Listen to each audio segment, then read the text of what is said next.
Olá pessoal, tudo bem com vocês? Bem-vindos a mais uma revisão de história. Eu sou a professora Zilmar e a nossa aula começa agora. Bom, galera, como eu falei para vocês, hoje é aula de quê? De revisão. Então nós vamos revisar tudo aquilo que nós vimos na última aula, que é sobre a escravidão no Brasil e as formas de resistência. Bom, na última aula nós falamos que a escravidão do negro africano, ele começa mais ou menos aqui no Brasil em 1550 e só vai finalizar em 1888, quando a Lei Áurea é assinada, certo?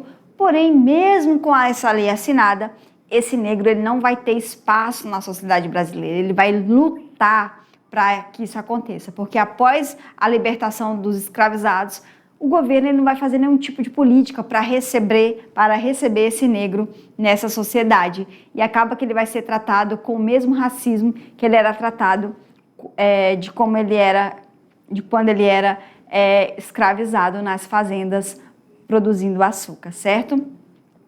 Bom, nós falamos que esse negro ele vai vir de diversas formas.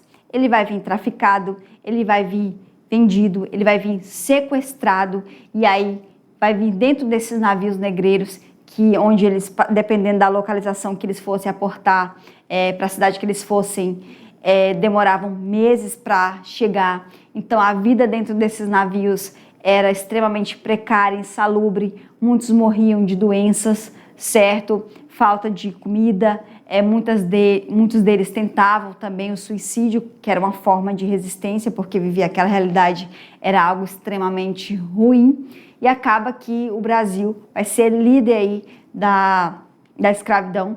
Estima-se que mais ou menos 5 milhões de negros foram escravizados aqui ao longo desses 300 anos de escravidão, certo, pessoal? Então vamos começar. Bom, a escravidão e formas de resistência no Brasil. Bom, a escravidão como pilar da economia colonial. Nós vimos que esses negros, eles vão ser a principal mão de obra desses fazendeiros. Então, eles vão trabalhar no algodão, vão trabalhar na cana-de-açúcar e também, posteriormente, vão trabalhar na exploração do ouro. E aí, nós vamos ter o quê? Nós vamos ter a chegada deles através do tráfico negreiro, onde vai ser uma prática bastante lucrativa, onde vai escravizar milhões e milhões de africanos. Então, nós vamos ter aqui o mercantilismo nessa prática, onde a colônia, que é o Brasil, vai produzir o produto, a metrópole vai enriquecer. Então, esse negro, ele vai ser a mão de obra do trabalho. Então, com essa mão de obra, já que é de graça, certo? Só basta dar um prato de comida, que é isso que eles ganhavam pelo trabalho o dia inteiro. A metrópole vai acabar aí enriquecendo. E aí nós vamos ter o quê? Qual que é o resultado disso? Nós vamos ter a concentração fundiária, ou seja, poucas pessoas com muitas terras. Nós vamos ter também o racismo e como base da estrutura social brasileira. Bom, mas aí nós vamos ver que, apesar deles serem escravizados, eles vão resistir, apesar de viverem uma vida extremamente violenta. Bom, aqueles que não seguiam a regra do Senhor, aqueles que não seguiam a regra das fazendas, eles sofriam castigos físicos, como ferro quente na brasa, eles eram acorrentados o dia inteiro no sol quente, eles recebiam chibatadas, principalmente aqui na praça pública, para servir de exemplo para outras pessoas, para os outros negros. E aí nós vamos ter aqui resistência, uma resistência passiva, ou seja, não é aquela resistência, digamos, explícita. Então, muitos deles vão fingir doença, onde eles não podem trabalhar nesse dia, eles vão acabar incendiando fazendas, isso também era uma forma de resistência, e eles também vão desobedecer. Só que nessa desobediência, você já sabe o que vai resultar. Vai resultar na questão das chibatadas, na questão de algum castigo físico. E aí nós vamos ter, quando esse negro ele vem para o Brasil, ele perde totalmente os seus vínculos familiares lá da África. Então ele nunca mais vai ver sua família na vida, certo? Então aqui no Brasil, aqui no novo território, acaba que ele forma uma nova família. E aí essa nova família dele vai estar em perigo a todo instante. Por quê? Porque vai ser uma forma de chantagem do Senhor, que se ele não seguir a regra, que se ele não fazer aquilo que o Senhor está mandando, ele vai ser separado dos seus filhos e também da sua mulher. E aí uma forma de resistência vai ser a cultura e a fé. Lembra que o negro ele vai ser proibido de ter a sua própria religião e falar a sua língua.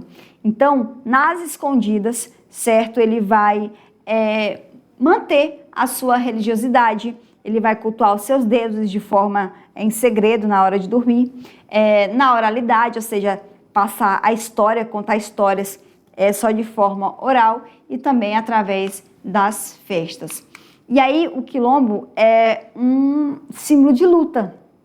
Então esse quilombo, que significa fortaleza, vão ser comunidades onde vai receber esses escravizados fugidos, mas não só os escravizados, recebe também os indígenas que vão fugir e também até negro pobre, ou até o branco pobre vai para o quilombo também.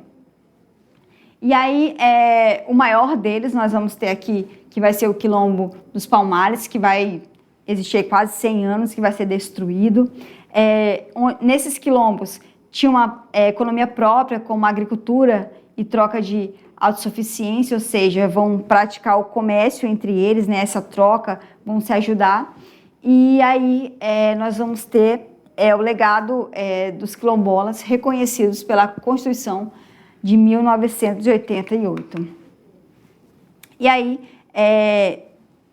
apesar da escravidão ela ser uma história extremamente triste e cruel, esses negros, de forma velada, de forma em segredo, vão passando a sua cultura, a sua religião de gerações para gerações. Então, a culinária, que nós vamos ter pratos como acarajé, feijoada, vatapá. Então isso aí vai ser uma herança da cultura africana, ele contribui com isso para a culinária brasileira. Nós vamos ter a influência da música, da linguagem, da moda e festas populares.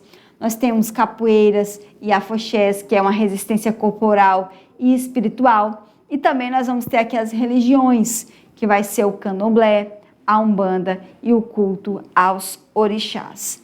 Então tudo isso aí é uma forma de resistência da cultura africana, certo, pessoal? Bom, revisamos, certo? Agora eu quero saber se você está apto para responder as próximas questões. Então, vai vir agora a parte que você mais ama da aula, que é o quê? Que é as atividades. Vamos.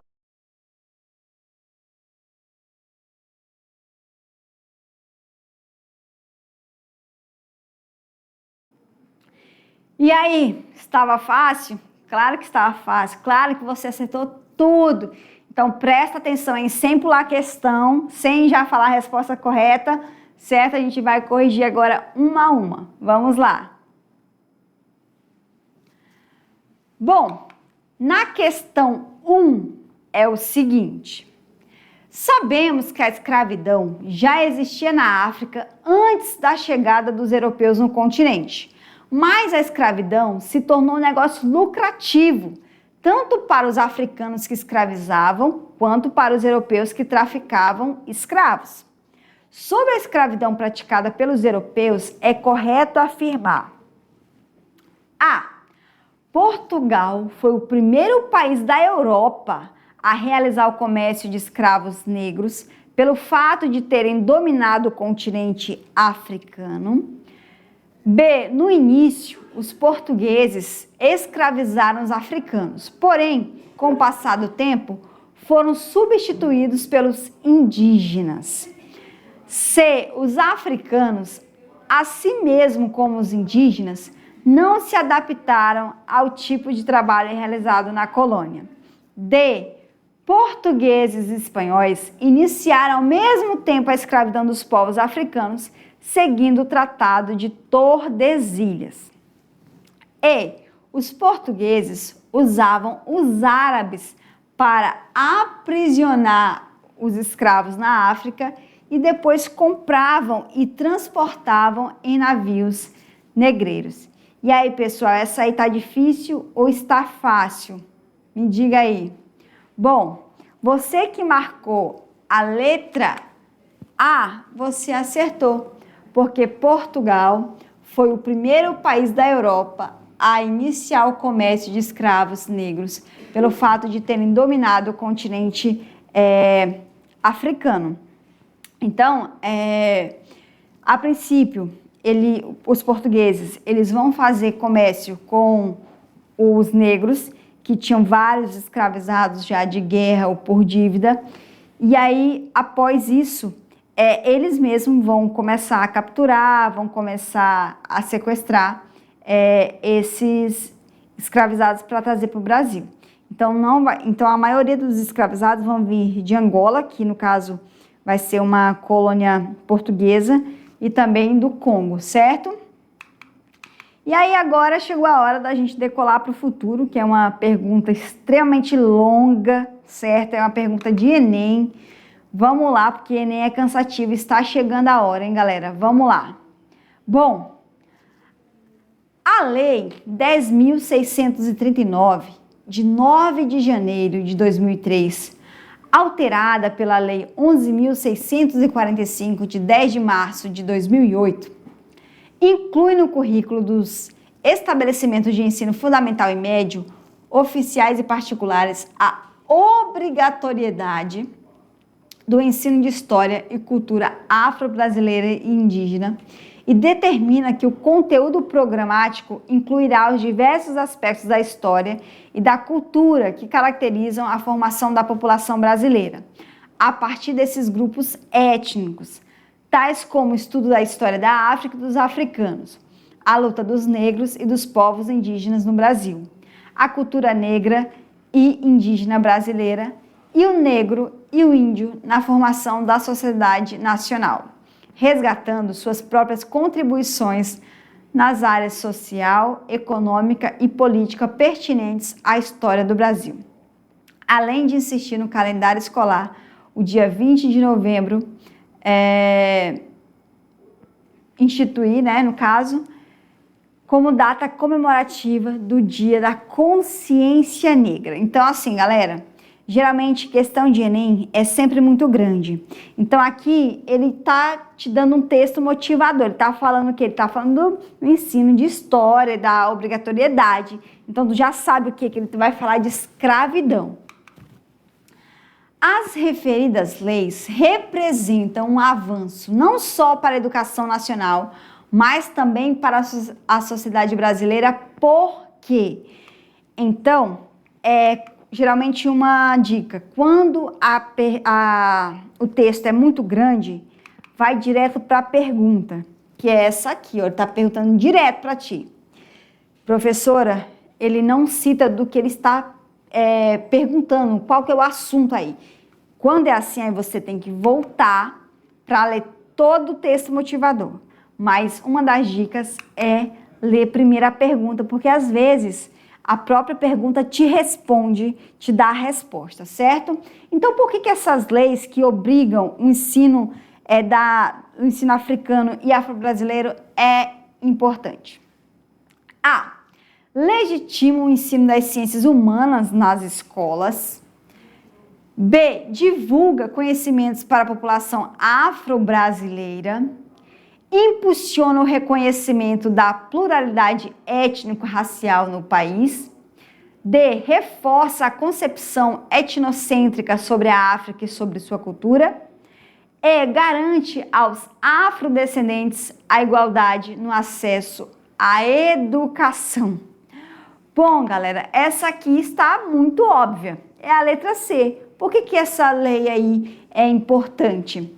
Porque vai impulsionar o reconhecimento da pluralidade étnico-racial do país. Então, nós não temos apenas um modelo, nós temos vários modelos, nós temos várias culturas, certo? Então, a letra C. Questão 3. Durante o período colonial brasileiro, a escravidão foi elemento fundamental na estrutura socioeconômica.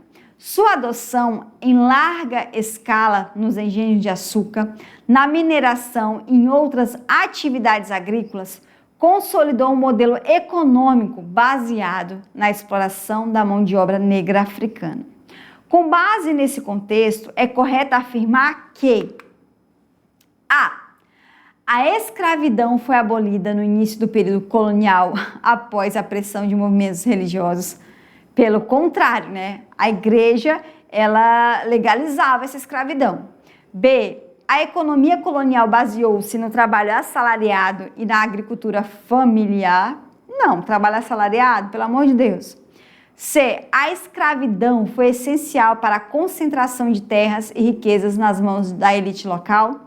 D. O trabalho escravo era destinado apenas à construção de obras públicas.